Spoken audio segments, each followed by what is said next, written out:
Hi, I'm Stan DeFreitas, Mr. Green Thumb for On Gardening.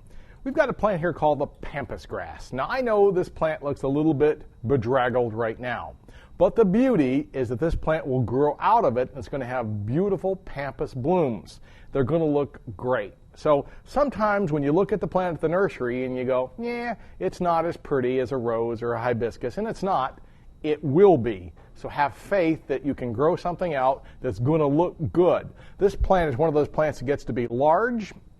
You can see at the base here, you're occasionally going to have to cut off some of these old brown leaves. Take some scissors or take a sharp knife and do that. Remember, though, that these are kind of sharp.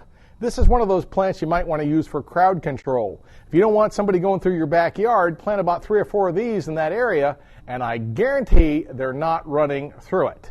This pampas grass is going to keep people where you want them. But it's also a great plant in that it gives you nice 5, 6, 7 foot plant with plumes up about 5 or 6 feet as well. Any good general fertilizer, good full sunlight, super plant. For On Gardening, I'm Stan DeFreitas, Mr. Green Thumb.